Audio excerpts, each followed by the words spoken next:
नमस्कार, SBD news में आपका स्वागत है और पेश है इस वक्त जोधपुर बीकानेर जिले की बड़ी खबरें। सूर्यनगरी सहित समूचे संभाग में सर्दी का कहर अब दिखने लगा है। बादल बारिश के बाद मारवाड़ में शीतलहर चल रही है। दिसंबर में पहली बार माउंट आबू में पारा शून्य से नीचे गया और यहां न्यूनतम तापमान -0.4 आंका गया है। सूर्यनगरी में भी हल्की धूप खिली रही, लेकिन हवा तेज रहने से शीतलहर का आभास होने लगा और अब दोपहर में भी कंपकपी बनी हुई है। बीकानेर जिला कलेक्टर नमित मेहता ने कहा कि कोरोना संक्रमण रोकथाम के लिए सभी संबंधित एजेंसियां ग्रामीण क्षेत्र में विशेष फोकस करें।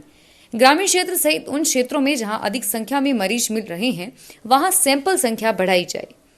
जिला कलेक्टर ने सोमवार को कलेक्ट्रेट सभागार में कोविड समीक्षा बैठक में ये निर्देश दिए। मेहता ने कहा कि वर्तमान में जिले में 20 के आसपास पॉजिटिव आ रहे हैं। शादियों के सीजन के बीच पुलिस प्रशासन और मेडिकल कार्मिकों के समन्वित प्रयासों से यह संभव हो सका है। राजस्थान के दूसरे सबसे बड़े शहर जोधपुर में अब धीरे धीरे कोरोना का संक्रमण कम हो रहा है और साथ ही नए मरीजों की संख्या में भी कमी आ रही है। अब जोधपुर में प्रतिदिन 200 से नीचे नए केस मिल रहे हैं, जबकि कुछ दिन पहले यही आंकड़ा 500 से ऊपर था और इसके साथ ही यहाँ ठीक होने वाले मरीजों की संख्या भी बढ़ रही है। हालांकि दिसंबर में भले ही कोरोना संक्रमितों की संख्या कम हो गई है, लेकिन मौतों का तांडव जारी है। सरकार रिकॉर्डिंग के लिए तैयार होंगे स्टूडियो। राजस्थान सरकार अब बच्चों को किताबों की बजाय वीडियो से पढ़ाने की तैयारी कर रही है। इस क्रम में सबसे पहले राज्य सरकार खुद अपने स्टूडियो तैयार करवा रही है और सभी जिला शिक्षक प्रशिक्षण संस्थाओं में इसके लिए काम शुरू कर दिया है। शुरुआत 6वीं से 8वीं तक के करीब 10 लाख बच्चों के लिए होगी और इसके बाद अगले चरण में 1 से 5वीं तक के बच्चों को शामिल किया जाएगा। जोधपुर शहर की जिला एवं सेशन न्यायालय ने फिल्म अभिनेता बॉबी देओल व निर्माता प्रकाश झा को वेब सीरीज आश्रम में संतों के चरित्र को गलत ढंग से प्रदर्शन करने पर नोटिस जारी किए हैं। अधिवक्ता खुश खंडेलवाल ने इस संबंध में याचिका दायर की थी। उनके अनुसार आश्रम वेब सीरीज में संत समुदाय के चरित्र को गलत प्रदर्शित किया गया है और अब इस मामले में आगामी 11 जनवरी को फिर से सुनवाई होगी। सड़क, रेल और खनन से जुड़े केंद्र सरकार के तीनों प्रोजेक्टों की त्रिवेणी से बीकानेर के लिए औद्योगिक विकास का रास्ता खुलने वाला है। इससे यहाँ रोजगार के अवसर पैदा होंगे और नए उद्योग लगने की संभावना है। अगले 3 साल में यह प्रोजेक्ट मूर्त रूप ले लेंगे। व्हाइट क्ले और जिप्सम जैसे खनिज प्रचुर मात्रा में होंगे और मूंगफली के उत्पादन में प्रदेश में सिरमौर होने के बावजूद इनसे जुड़े उद्योग यहाँ ज्यादा नहीं पनप पाए। सोमवती अमावस्या सोमवार को श्रद्धापूर्वक मनाई गई। इस अवसर पर जोधपुर शहर में धर्म प्रेमियों ने जमकर दान पुण्य किया। लड्डा कॉलोनी नवयुवक सेवा मंडल रातानाड़ा और हरिओम गो सेवा समिति फतेह सागर द्वारा बैरी गंगा स्थित पंडित दीनदयाल गौशाला और मंडोर स्थित ब्रह्मचारी रामकुमार पन्नालाल गौशाला में गायों के लिए 1 टन हरी घास भेंट कर जानवरों और पक्षियों को फल और चुग्गा खिलाया गया।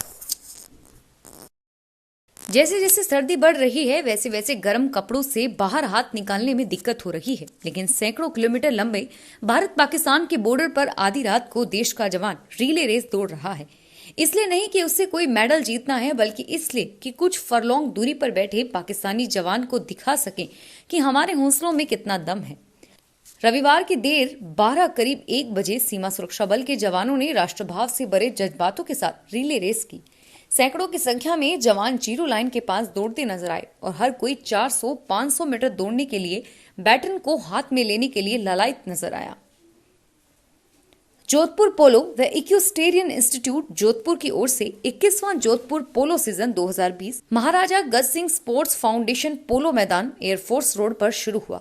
इंस्टीट्यूट के सचिव कर्नल उमेश सिंह ने बताया कि कोरोना काल को देखते हुए इस बार यह सीजन बिना दर्शकों के आयोजित किया जा रहा है। जोधपुर शहर के चौपासनी रोड स्थित एक निजी अस्पताल के सामने लूट हो गई। देवनगर पुलिस ने त्वरित कार्रवाई कर घटना के 4 घंटों में ही दोनों लुटेरों को गिरफ्तार कर माल बरामद कर लिया। लुटेरे दूसरी वारदात को अंजाम देने के लिए बरकतुल्ला खान स्टेडियम के पीछे की तरफ जा रहे थे, लेकिन पुलिस की मुखबिरी और पब्लिक के सहयोग से हत्थे चढ़ गए। उन्होंने बापर्दा गिरफ्तार किया गया और उनसे कई और वारदातों का खुलासा हो सकता है। जोधपुर में भगत की कोठी स्थित जयेश्वर महादेव मंदिर को नहीं तोड़ने की मांग को लेकर सोमवार को जिला पुलिस व नगर निगम अधिकारियों को ज्ञापन सौंपे गए। यह ज्ञापन विश्व हिंदू परिषद, बजरंग दल और दुर्गा वाहिनी की तरफ से दिए गए। ज्ञापन में मंदिर ध्वस्त करने के आदेश पर रोक लगाने की मांग की गई। जोधपुर के मंडोर थाना क्षेत्र में पन्नालाल गौशाला के सामने आदित्यनगर निवासी हनुमंत सिंह खींची के बंद मकान में चोरी हो गई। परिवार शादी समारोह में गांव में गया था और वापस लौटा तो घर के ताले टूटे होने की जानकारी मिली। घर के अंदर सारा सामान बिखरा मिला।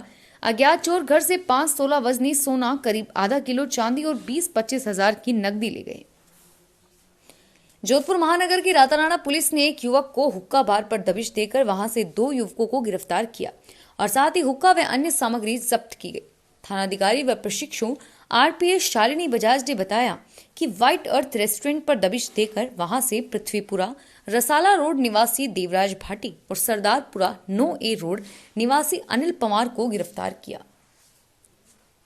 जोधपुर के खेजड़िली में बिश्नोई समाज की बैठक महंत शंकर दास के सानिध्य में संपन्न हुई। बैठक में सर्व समाज बैनर तले चल रहे मिशन 363 को अब विदेशों में प्रचार प्रसार करने का निर्णय लिया गया। विश्व स्तरीय एक हस्ताक्षर अभियान चलाया जाएगा तथा 363 गार्डन बनाए जाएंगे। फिलहाल इस बुलेटिन में इतना ही और फिर हाजिर होंगे तमाम बड़ी खबरों के साथ। एसबीटी न्यूज के वीडियो देखने के लिए हमारे चैनल को सब्सक्राइब करें और नोटिफिकेशन पाने के लिए बेल आइकन पर क्लिक करें। धन्यवाद।